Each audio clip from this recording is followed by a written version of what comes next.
Chris Yandex, CYInterview, covering Las Vegas and the world. Today we welcome back UNLV economics professor Stephen Miller. He is the director of research for the Lee Business School's Center for Business and Economic Research. Professor Miller, it's always so great to have you on CYInterview. How are you today?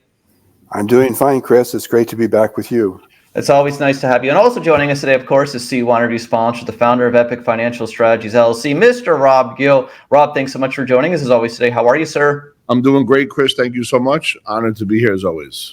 Well, we appreciate it, Rob. So just to begin, Professor Miller, we talked a couple of months ago about the Super Bowl. And now, of course, according to the Las Vegas Convention and Visitors Authority, an estimated $500 million of impact for the city of Las Vegas. Give me your thoughts on that.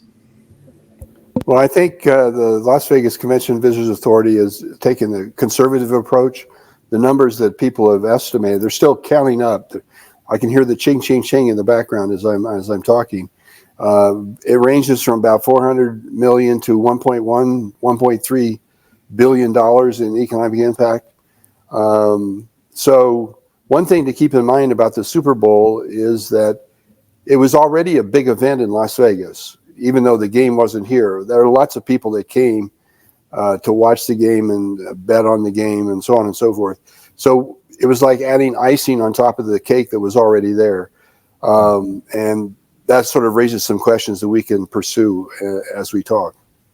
Well, moving that forward, I mean, how do you think, looking back at some of the things that have done so far since the Golden Knights, of course, got here in 2017, Stanley Cup champions, defending Stanley Cup champions. How do you think professional sports has changed Las Vegas over these last 6.5 years? Oh, it's been night and day. I mean, it used to be the case that Las Vegas couldn't really advertise on sporting events. They were prohibited. And now we've got the hockey team and the NFL football team, and they're still moving ahead on bringing the baseball team here from Oakland. Of course, until it's actually happened, I won't say it's done deal, but they're talking about tearing down the Tropicana Hotel very soon to start construction on the stadium, which is right in the midst of the Strip. Yep, right across from the MGM Grand over there. Hey, Rob, what are your thoughts? I mean, so Professor Miller, Rob comes to town for very great, interesting seminars a couple of times a year. Rob, give your thoughts on Las Vegas professional sports and anything you'd like to say to Professor Miller. Yeah, no, I think it's obviously, everybody I've been speaking with from the Vegas ecosystem, Chris, thanks to the opportunity you've given me, has always been excited about it. But Steve, I do have a question, because you bring up a great point. The Super Bowl was always a great Sunday in Vegas. And I guess my question would be, whatever let's say the financial output was to bring the people in, was that actually worth it? That's my question. Well, time will tell. Certainly what's happened is that it drove up room rates to very high levels, record levels, according to some people. But what is interesting, it affected the market for rooms all over the Las Vegas Valley. So even Airbnb was affected. So the rates were going up there to cover the people coming in. Then that raises the issue, okay, we had a lot of people coming in. There were a lot of people who maybe wanted to come in that weekend and decided against it because the cost was prohibitive. I saw several people interviewed who were going to come here Super Bowl weekend and backed out. Then the question is, did they back out and not come here at all, or did they back out and decide to come some other weekend? That's the issue. So in terms of economic impact, I'll just make this last point. Yeah. In terms of economic impact, we need new visitors. That's what we need. Yes. So I would assume the Super Bowl did bring in new visitors, preferably from both teams. And then the question is, the people that didn't come, were they people that were high rollers? Were they not high rollers? That would be in my thought process. And the ones that did come in, did they just come in for the Super Bowl? But yeah, no, that's an interesting point that I never thought of. And another piece of information is that it was difficult for people to find landing space for their private jets coming in. We first experienced that with F1 back in November when the Formula One race was here in Las Vegas. I was there for that. Yeah. So that was a big weekend as well. There was a major difference in the effect locally in that the F1 event received all kinds of criticism from small businesses that were particularly affected by all the construction that went on for about 6 to 9 months ahead of time. Mm. And after the Super Bowl, people were quoted to say night and day, F1 versus Super Bowl. They I don't know if they were exaggerating to make a point. And, we're talking about one-off interviews, and they're still collecting the numbers and trying to figure out what happened, really. When you say night and day, meaning the Super Bowl was much better? Yes. Okay. Small businesses said that it was much better for the small businesses. Maybe there was no construction leading up to it, or was there still the same amount of construction? No. There was no construction directly related to the Super Bowl that I recall. There's just all kinds of construction going on all over Las Vegas. Every time you turn the corner, there's the orange cones and lines. I see.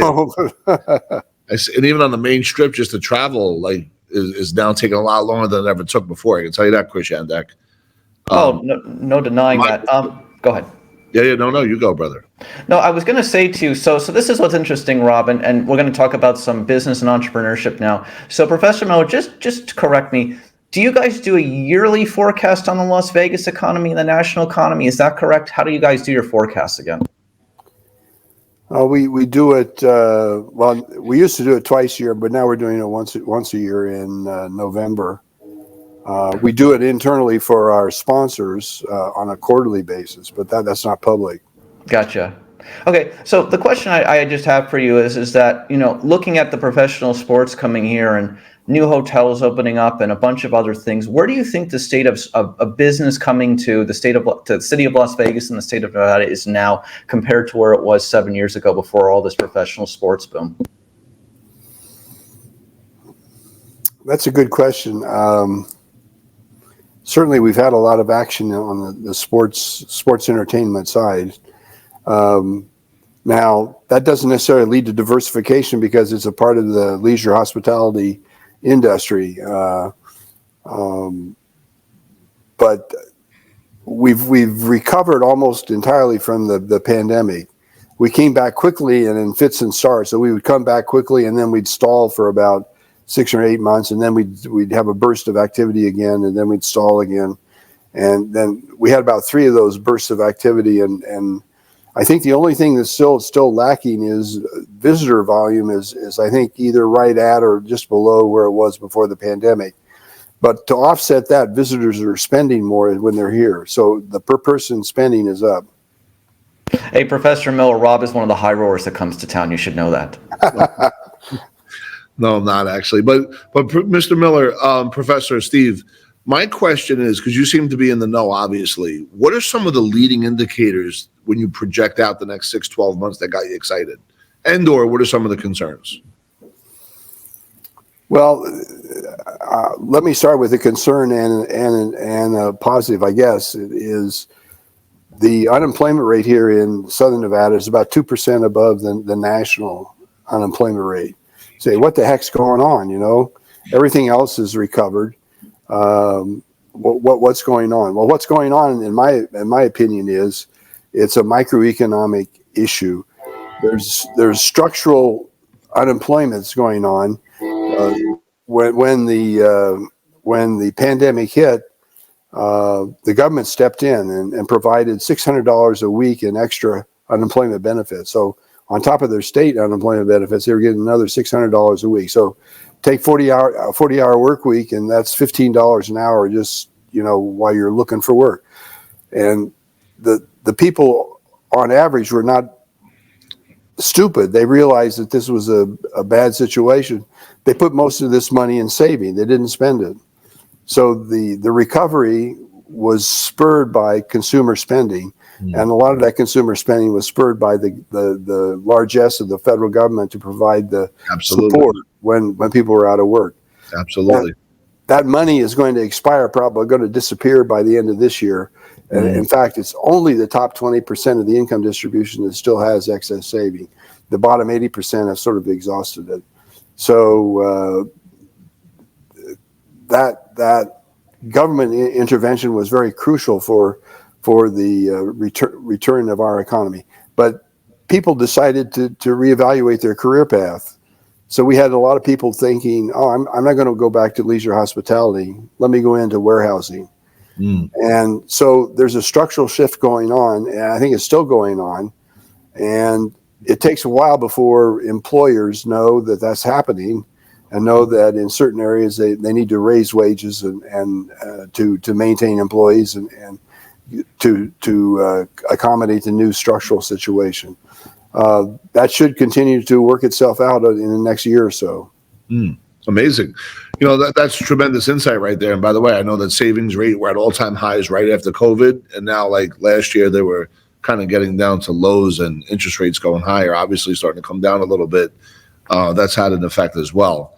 And, you know, we had inflation that spiked considerably, you know, 40-year high at one point. So I'm interested to see, with all this printed money, you know, what's going to happen over the next 2, 3, 4 years. Rob, so Professor Miller and his colleagues, I believe, at UNLV have predicted that at some point that there's going to be a soft landing in the national economy. Do you still stand by that, Professor Miller? Yes, we do. In fact, we're working on updating our forecast for our sponsors meeting, which is in fact just Thursday, and we're still seeing a soft landing. In fact, our latest forecast is maybe even a little bit brighter than a soft landing. Can you share with that right now, or can we get a sneak preview? Well, with no recession, slow down, but no recession. Love it. I didn't say that. How do you feel? But let me play, Chris, because this is great. How do you feel? Yeah, go ahead. In an election year, because we know it's going to be hostile, with that information, does it even matter? Well, there's an interesting thing going on in the election. That is, the incumbent president isn't really getting much credit that I can see in the polls. Of course, the question is how reliable are the polls? Yes. But people are say that he's not doing a good job handling the economy. Most economists would say, well, wait a minute, the economy is doing quite well. It's not the case that the president controls the economy. Let's get that out of the way first. So he happens to be in office when it happens. And he does get involved in trying to do bipartisan bills with Congress. And there were some things that did pass earlier. My concern is that the fiscal largesse, the infrastructure bill and the other bills that were passed, that this contributed to the inflation. And we haven't seen the end of that. And on top of that, the Fed has been raising interest rates, and we haven't seen the end of that as well. That is, in the next year or so, we'll see what the ultimate effect of all that policy change, how that impacted the economy. So thank you for that. You're welcome. You're welcome. No problem. So Professor Miller, I just want to let you know, so Rob, runs a financial services company in New Jersey, but also he's the author of an upcoming book called Surviving Success. Rob, why don't you give a little preview to Professor Miller about your upcoming book? Yeah, I'm super excited about, hold on one second, Chris. Sure. Yeah, so as far as my book, Surviving Success, Steve, the goal there is to talk about, as you climb success, there's new trappings, right? And whatever those trappings are, how do you benefit or how do you survive them? Where, sometimes you can get distracted, ego can get into play. And then as you continue to climb the mountain success, there's more and more trappings. So, we talk about the more you can handle, manage, and be able to kind of stay level-headed. Even if you make mistakes along the way, then you'll be able to continue to climb that success. But if you can't, and you can't survive it, and you take a step back and don't know how to get back to where you started from, it could be a major challenge. Professor Miller, thoughts? Well, I hear what Rob is saying. What passes through to my mind is the difference between a personality is somebody who's humble and somebody who's arrogant. Yeah. And I'm putting the person that humble might be more able to survive the success. Yes, agreed, 100%. And the journey, the story is told through my personal journey.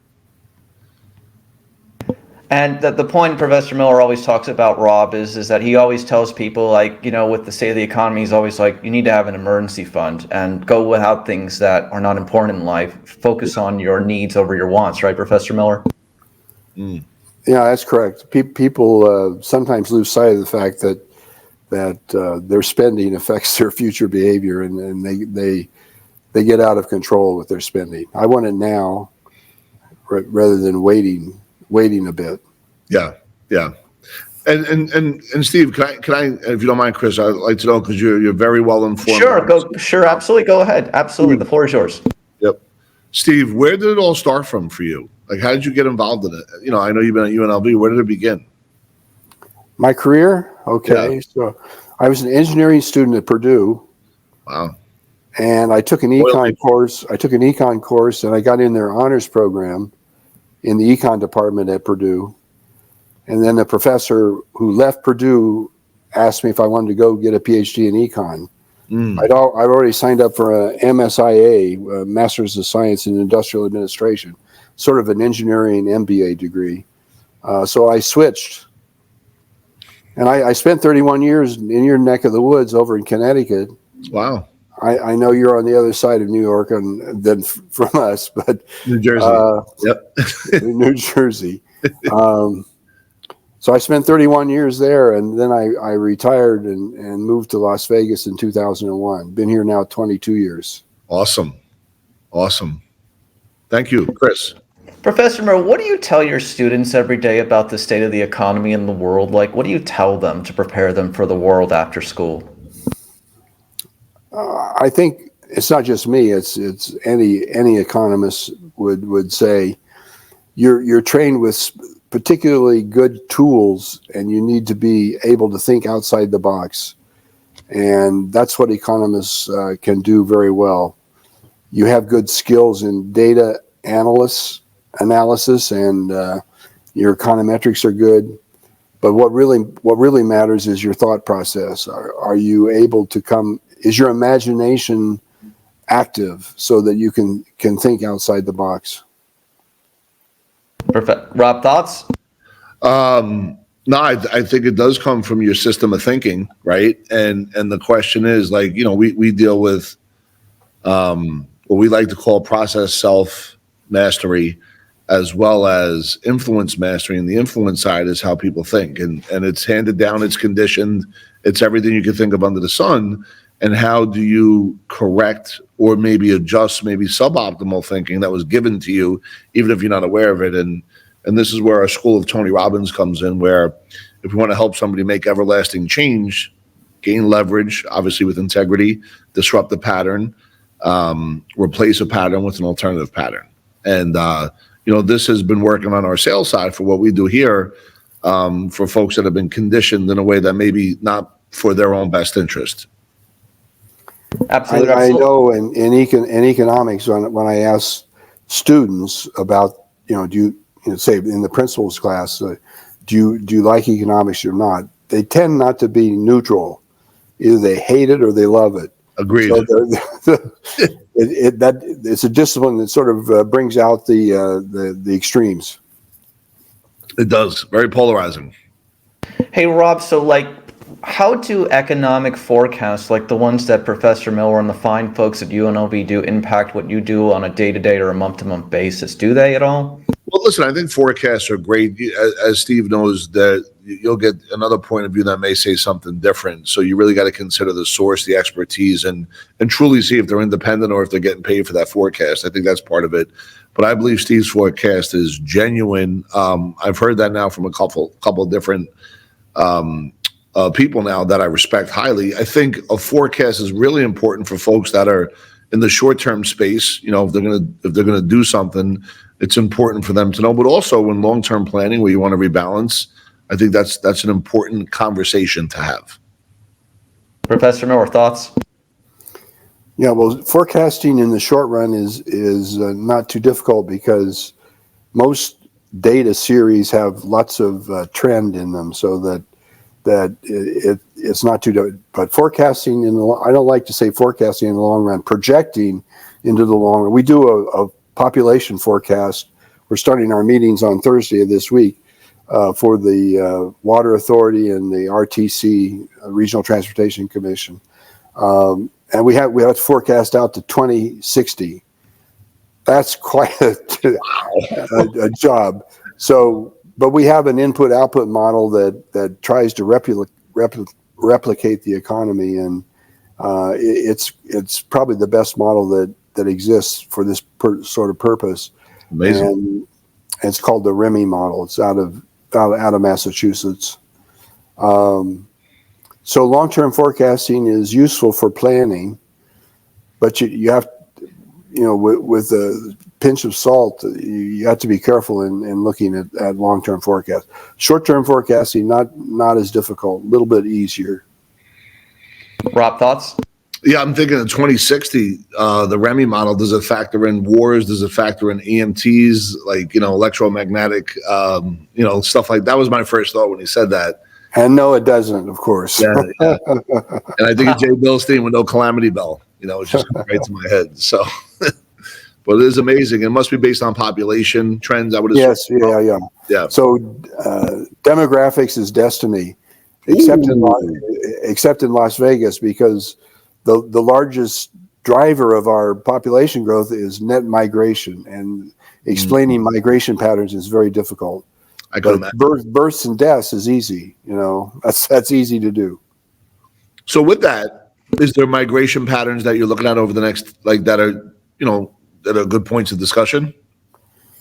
Yeah, we have a problem in that our migration we have a net migration in. Our population is still growing. Yeah.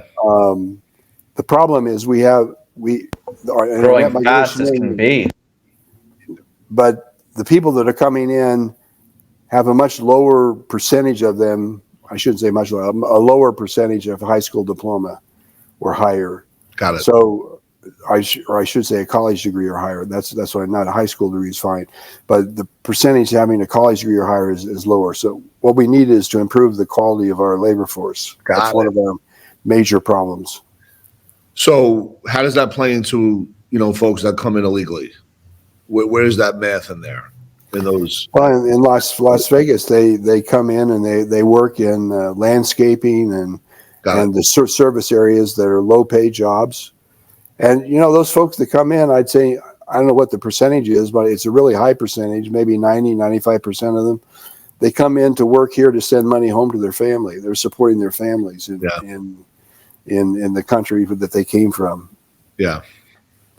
Hey, Professor Merrill, what do you think would, if we're able to at some point, if the Democrats and the Republicans are able to get together one day and create some kind of path to citizenship for these people, how do you think it would impact the economy in Las Vegas and overall, and maybe the country overall?